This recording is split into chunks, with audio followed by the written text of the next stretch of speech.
What's going on, everybody? It's your boy Wnba Dfs here to bring a slate breakdown for the WNBA 2-game early slate. I'm gonna try to hurry up and get us out here. In all honesty, I could have sworn the game started at 7 today, but looks like they're starting a bit early. So this will be hopefully a quick video that I can get through for you guys. Real quick, I know I normally start with the lineups and stuff like that, but first I'm gonna go ahead and talk about the horrible and shitty reporting of Underdog Fantasy, who gave us the wrong lineup for yesterday. Atlanta Dream team. They said that our girl Cheyenne Parker was starting, and instead she was coming off the bench. But no news, nothing came out at all day for that. So partially blame them, but I really do blame them for putting out a starting lineup that was put out by the Atlanta Dream team 9 minutes before lock, and they put out still the wrong lineup. Granted, I followed just Underdog simply because it is a lot to go through all of the beat writers, looking through everything, trying to find everything. So when I found a site that actually was pretty accurate in regards to starting lineups, I went ahead and I followed that. And now I'm going back to my old school way of just literally hunting for the starting lineups, because Underdog has legit proven to me to be not trustworthy. That really just sucks. So yeah, I'm calling you out, Underdog. You fucked me over yesterday. You truly did fuck me over, because if I had known that Cheyenne Parker was not starting, and I had her projected for about 25 minutes, she did not get that. In 13 minutes, she still dropped 18 fantasy points. But if she was starting, she played like the Monique Billings minutes right there. I definitely feel like she would have been the key piece to my core like what I had yesterday, and I would have done much better than what I did. But Cheyenne Parker, she didn't start, so Billings started, and everything else is just history downhill right there from that. And then going over, looking at the Suns, Phoenix Mercury, I don't know how, but the Phoenix Mercury, they beat one of the best teams in the league, and literally the Suns lost to one of the worst teams in the league. As you can see, Brittany Griner, she really went out there, did not take advantage of her matchup. Of course, Breonna Turner, Sophie Cunningham, they went ahead and they helped out, and they were the catalyst for this team to make it. Really was on the back of Sophie Cunningham finally coming out here and having a wonderful shooting night. She has risen from the ashes and is back. Heidemann, still trash, didn't do anything out there in her time. Tiffany Hayes, 2 of 10. Still trash, didn't go out there and do anything in her time. AT held kind of in check, really more of a baseline type of game for her. But Dewana Bonner, she went out there, she did her thing. She was the only one that actually came to play for the Sun yesterday. All right, looking at today's slate, looking at the 2 games, like I said, it is a 2-game slate starting at 11:30 a.m. for me over here on the East Coast. Really, the earliest that I want to say I've ever seen a game for the WNBA at 11:30. Normally, they're not this early. I don't know what's going on and why the game is this early in the day, but nonetheless, it is. So looking at it, for the Fever, we want to make sure we get a confirmation on the starting lineup, because, as you do know, Lexi Ho, she's out. She got busted in the face. Nalissa Smith, she has a stress fracture in the foot. So we have seen Maya Caldwell and Victoria Vibbins. They slid into the starting lineup in the last game going up against New York Liberty for the Fever. I want to confirm that they are starting, truly confirm from the team, directly from a starting lineup, that they will start again. We seen last time they had Vivian. She was technically starting at the 4 for them. This is a matchup where she possibly could come out here and do this again, but I'm not too sure if I want to have her matched up with Misha Hines-Allen or trying to guard Tina Hawkins. I mean, Aaliyah Boston has Tina Hawkins, but I don't know if you really want to have Vivian's trying to guard it with big, bulky Misha Hines-Allen. That's going to be a tougher matchup for her right there. I wouldn't be surprised if maybe they start Grace Berger. Not Grace Berger. If they start Cannon instead in the spot, considering that it's probably just going to be a tougher matchup for Vivian's trying to deal with someone like that. But going over to the Washington Mystics side, we got to pay attention to their news, because we already knew that Austin, EDD, they were both out, but now you also have Ariel Atkins. She's going to be out for quite some time with that ankle. So another one that we want to pay attention to and make sure that she is going, we'll see who's going to be slid into the starting lineup for her. Right now they got SWK. I wouldn't be surprised if that is who actually starts, considering that she has been playing quite a bit anyway with the injuries that the Washington Mystics have had. So there's that. Washington Mystics might be the team that you want to stack up on, considering we know the usage and the rotation should be there, since it is they are pretty much injury prone. Their depth chart should be like legit cut in half. Matter of fact, let's see if I can't pull up their depth chart. This is kind of going a little bit out of the way, considering the slate starts literally in like an hour and a half. But if you're watching this, that means you got time. While that loads, going over here to Dallas Wings, nothing new for them. New York Liberty, same thing for them. Han, she's overseas, so that's why I said she's suspended. But same old, she wasn't playing anyway. Okay, come on, RotoWire, load the site for me. All right, RotoWire is being a little bit of a not working for me today. Looking at depth chart, so just gonna go ahead and go over to DraftKings. So DraftKings, they have the 15K fadeaway 5K up top, the site that I play the most on, the site that I enjoy playing WNBA on. If you want to join me, check the link down in the description below so you guys can join and get that deposit match bonus and come with me over here on the King. Going over to the first game, looking at the Indiana Fever taking on the Washington Mystics. As we said, without Nalissa Smith, Aaliyah Boston, her usage goes way up, way up. Now, she is going up against not Shakira Austin. She's going up against Tina Hawkins. That first game, whenever she played, going up against the Washington Mystics. That was with Shakira Austin. She played in that game. Second game, she really didn't do too much whenever she played going up against them on the 7th. In the 33 minutes she went out there, she dropped 25.75 fantasy points. In the first game when she played going up against them, she legit almost broke the slate with a 54.5, which was like her highest scoring on the day. Now, without Nalissa Smith being out there playing, I would expect more rebounds for her to be able to actually grab those up, and for her to honestly just continue to play in the post like what she has been doing. Aaliyah Boston sitting there at 9.8. Don't hate that price. Don't hate that for her at all. Kelsey Mitchell, Erica Wheeler, this is normally, like I will still continue to say this, I normally do not take guards going up against the Washington Mystics just because they actually have a pretty good good defense. But when you mix in Shakira, Kimber Walker is going to be one of the guards that's going to be trying defending, I might just go ahead and take a GPP flyer on Kelsey Mitchell or Erica Wheeler. Both of them, they're kind of hit or miss. They really do rely a lot on their scoring in order to get going. Last game going up against the Washington Mystics, Kelsey, she dropped 33 minutes. She only gave us 26 fantasy points. And then Erica Wheeler, who is very much hit or miss in regards to what she will go out there and deliver for us, she played 27 minutes and gave us 22.5.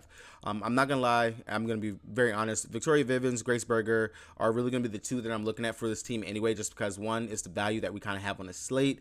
Vivian, she played 38 minutes and gave us 22.25 fantasy points. This game did go to overtime. Just for the fact she's starting, she's going to be out there. She's going to get the touches and minutes. So might as well go ahead and go with her. And she technically, to me, has the same floor as Erica Wheeler and Kelsey Mitchell on a good day. As long as her shots falling, and she does a little bit of everything in regards to she can rebound. If she's getting a 3-ball to fall, that's going to look good and great for her. On top of that, she can play a little bit on defense. Grace, she looked very well in that game before she went ahead and got all those minutes, playing 36 minutes going up against New York Liberty. This right here, 14 minutes going up against Dallas Wings, she gave us 11.25, and in those 36 minutes, she practically was a fantasy point per minute scorer. Defense, rebounding, a little bit of offense going with the assist, and just scoring, period. I do like her as another flyer to go here and take, but like I said, guards typically is not where I like to go. I'm really eyeing Cannon here, just because I think they're going to need her size. They're going to need her to actually come out here and play and get those minutes matching up with the Tina Hawkins or Queen whenever they well, not just Tina Hawkins, but Misha Hines-Allen. Out there, especially at the 4 position. The Fever are kind of having to play small, but in this matchup, I feel like they're going to have to actually play some type of big in here with Aaliyah Boston. So Emma Cannon, I definitely just see her getting a boost in regards to what she should go out there and do today. So Cannon at 5'1", I really do like her. And then Wallace, like I said, she really doesn't do too much in the minutes and time that she gets. You can even look, yeah, right here, 25 minutes. She practically gave us a fantasy point, 23 and 25. But outside of that, just the usage, the time, everything for her being out here, she's very, very, very much a GPP play. If she's going to be going ahead and possibly, if they start her over Cladwell, maybe I'll look to her. But Wallace, right now, the minutes, they just have not been there for her. Not really someone that I'm looking at and eyeballing. And then, again, like I said, if you want to take the GPP flyer and hope that maybe somehow, some way, Maya can get it going and honestly do something of the sort. You've seen, even though she started, she really didn't do anything in that last game. Honestly, they yanked her. Grace, she played more minutes than her. Anyway, so that's definitely something that you want to look at and consider. Definitely is going to be the GPP flyer if you're looking at anything. Zowie B is going to be in what a lot are going to consider a revenge factor game, but if you don't remember, she already played 4 minutes going up against them, gave us 6.25 fantasy points, and really is not seeing the minutes, even with them missing bodies and stuff like that. Not someone I'm going to touch, even with a 10-foot pole. She's at 4'2". You might as well just go ahead and suck it up and try to play Cladwell for all that over there. Going over to the Washington Mystics side, legit, it's very point blank, simple, and just easy for us to look at this and determine what it is that we're going to play. You're going to want to look at Cloud. You're going to want to look at Sykes, Tina Hawkins, pretty much their whole starting lineup minus Misha Hines-Allen, just because she's not really getting those minutes. Yeah, she's playing in the upper teens in minutes, but not getting those 20-ish minutes or so, especially at 6'3", when we have other value on the slate and on the other side for the Fever. I'd rather go over to that side if I'm going to play anything of the sort. Like I said, Walker, of course, she's going to end up starting more than likely for Atkins being out. I don't hate her, don't mind her. She does sometimes put up empty stats whenever she's out there, but at 5'7", that's definitely gonna be some value, especially if you're worried about the value guards for the Fever. You definitely can look to play Walker instead. Queen, she is in a revenge factor game once again, going up against the Indiana Fever. In her 15 minutes that she played going up against them the first time, she only gave a 7.5.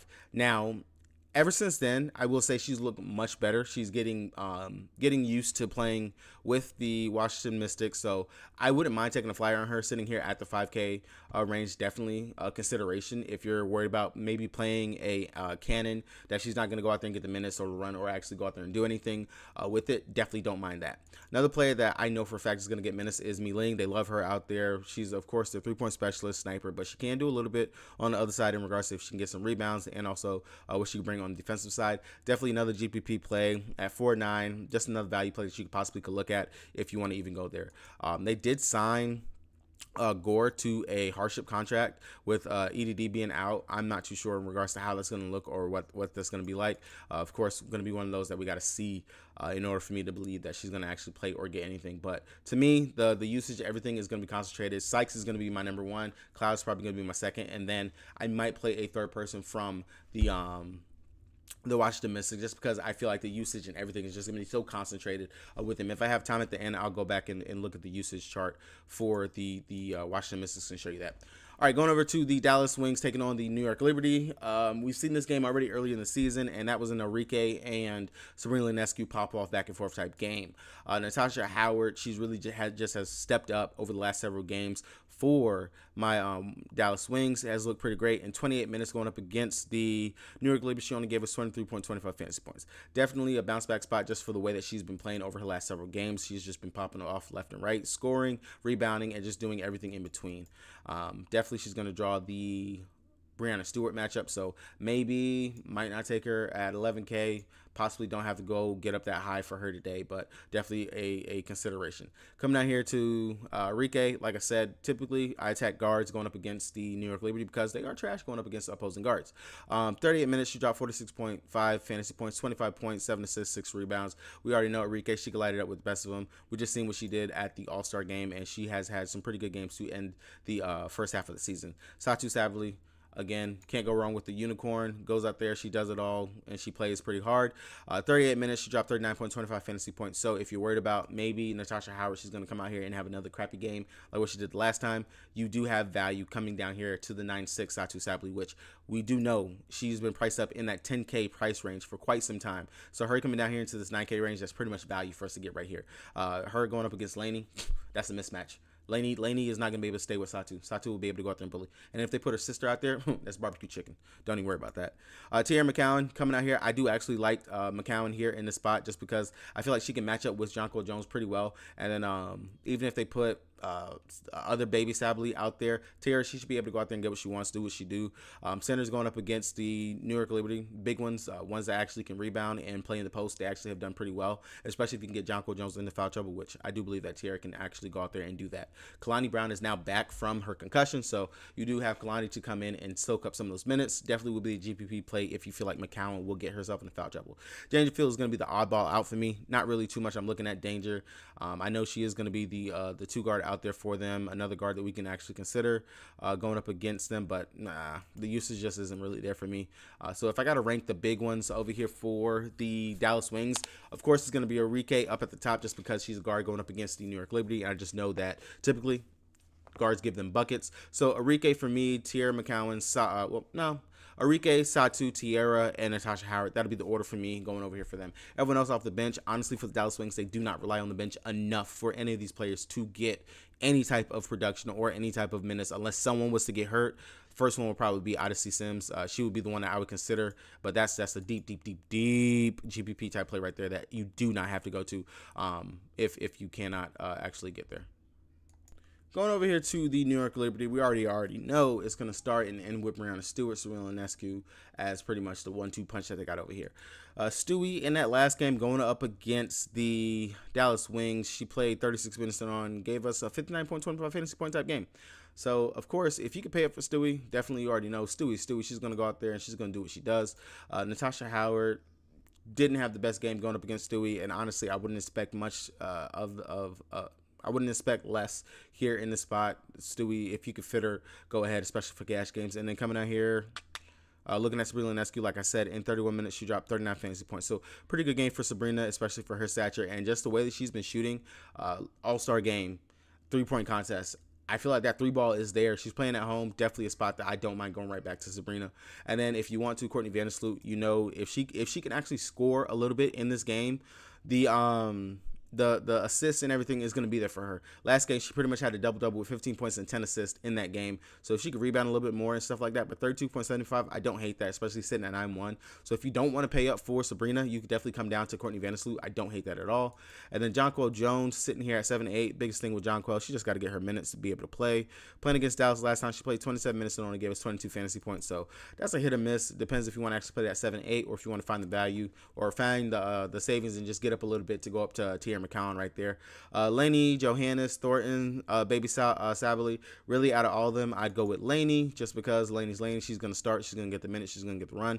She's going to try her best to go out there and guard the Unicorn, but we already know how that went the first time. 28 minutes, she dropped 26.75 fantasy points. So decent value right there at 6.5. Don't hate going back to that, but not a priority for me, especially whenever we have the value on the slate from the first game in the Fever and the Washington Mystics. All right, guys, that's probably going to be the quickest breakdown that I've ever done. If you guys got any questions, talk to me down in the comment sections. I'm going to get this uploaded for you guys. It's your boy Zoe. Oh, if you want my player pool, cores, and everything that I'm dropping, or whatever BK and everyone else has over at the 19JULY23 family, check the link down in the description below for the Patreon. With that being said, it's your boy Zoe. I'm out.